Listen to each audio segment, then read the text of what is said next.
I am 92 years old. I have buried my wife. I have buried my friends. I have buried men I once called rivals. And now I am standing at the quiet edge of my own ending. From here, the noise of the world sounds different.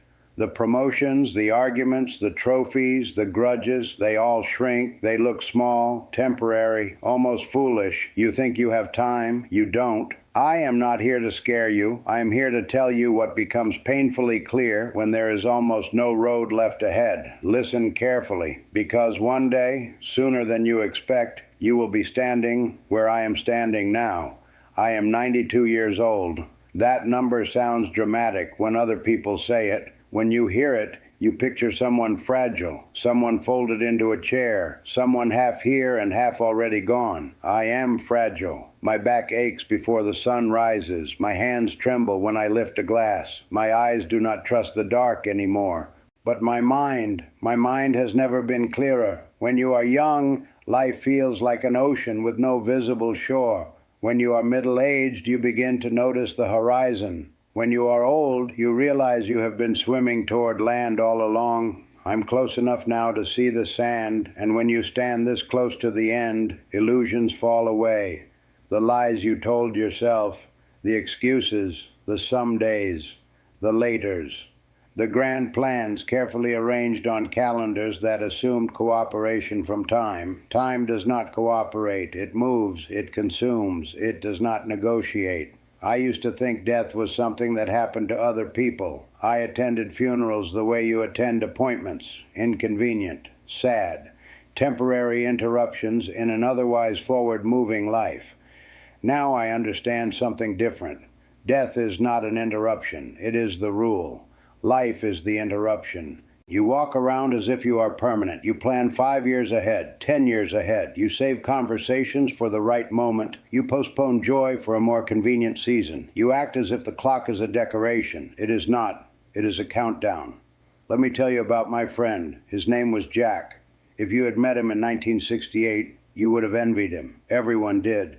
He had sharp suits and sharper instincts. He could walk into a room and own it before he said a word. He had that kind of confidence that made other men straighten their ties and women lean in closer when he spoke. He was smarter than me, better looking than me, and yes, richer than me. We were sitting in his office one night, late. The city lights were flickering through the windows. He had just closed a massive deal, the kind that makes newspapers take interest. He leaned back in his leather chair, cigar smoke curling above his head like a victory flag. He said, 5 more years, that's the strategy. I grind for 5 more years, I hit the number, then I'm done, then I take Mary to Italy, then I learn to paint, then I start living. He said it with certainty, with confidence, with the arrogance of someone who believed the future was a contract already signed. 3 days later, Jack walked out of his office building, grabbed his chest, and collapsed on the sidewalk. 42 years old, massive heart attack. He never went to Italy. He never painted a single canvas. He never started living. I stood over his casket and realized something that would haunt me for decades. The tragedy wasn't that Jack died. The tragedy was that he postponed his life waiting for the perfect moment to begin it. A week after the funeral, I went to his office to help clear out his things. His calendar was still full. Meetings scheduled, flights booked, notes written to himself about strategies and projections. The world did not pause because Jack died. Within 2 weeks, someone else was sitting in his chair. Within a year, clients struggled to remember his name. That is when it struck me. The machine does not love you back. You think your effort makes you indispensable. It does not. You think your loyalty guarantees recognition. It does not. You think your sacrifice will be honored. It might be, briefly, then the world moves on. It always does. You tell yourself the same story Jack told himself. I'll relax when things settle down. I'll travel when the kids are older. I'll forgive him when he apologizes. I'll call her tomorrow. Tomorrow is the most dangerous word in the English language. Tomorrow has stolen more joy than failure ever could. There is no later. There is only now, and the illusion that there will be more. I used to believe success would quiet something inside me, that if I reached a certain level, earned a certain title, won a certain award, I would finally feel complete. In 1979, I won Businessman of the Year in my city. It was a grand event, black tie, bright lights, applause echoing across a ballroom filled with people who knew my name. I walked up to the podium feeling invincible, important, validated. That night I carried the glass trophy home like it was proof that I mattered. The house was dark, my wife was asleep, my children were asleep. I sat at the kitchen table alone, pouring myself a drink, staring at that trophy. The applause had stopped, the room was silent, and I felt nothing. The people at that banquet didn't love me. They admired my usefulness. They celebrated my output. They valued what I could produce. Upstairs were the only people who truly loved me, and I had neglected them for months to win a piece of glass. I missed my son's games. I missed an anniversary dinner. I told myself it was temporary, necessary, strategic. That trophy is somewhere in a box now. I don't even know where. But I remember the look in my wife's eyes when I told her I couldn't make it home on time. That memory never went into a box. It stayed.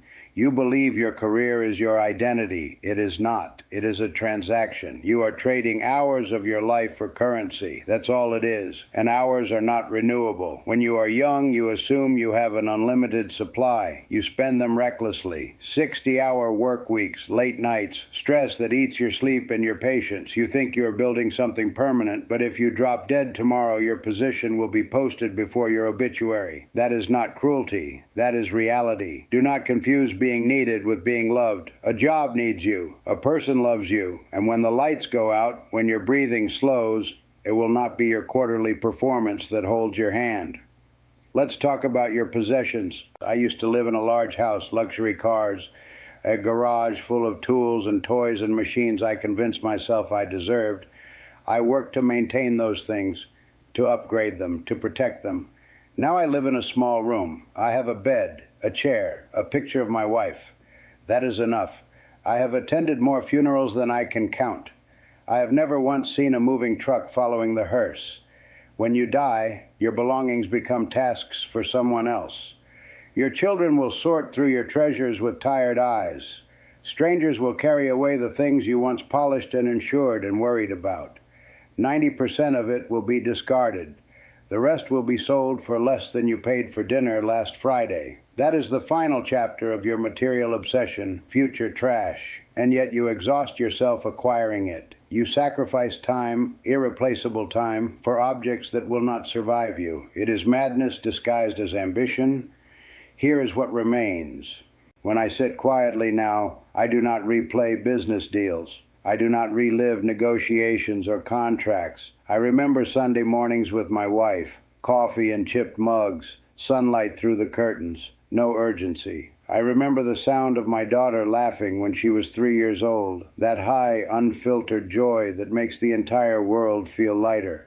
I remember helping a stranger push his car out of the snow one winter night. My hands were numb. We both laughed when the engine finally turned over. These are the moments that surface, not the accolades, not the acquisitions. Connection, love given, time shared, kindness offered. That is the only wealth that survives memory. If I could compress 92 years into a handful of truths, they would sound like this. Kill your ego. You are terrified of looking foolish, of being judged, of failing publicly. So you hesitate. You silence yourself. You shrink your dreams to manageable sizes. You wait for perfect conditions. Here is the secret. No one is studying you the way you imagine. Everyone is busy managing their own insecurities. You are the main character in your story. In everyone else's, you are background noise. Stop sacrificing your courage to protect an image that will vanish anyway. Second, practice the last time.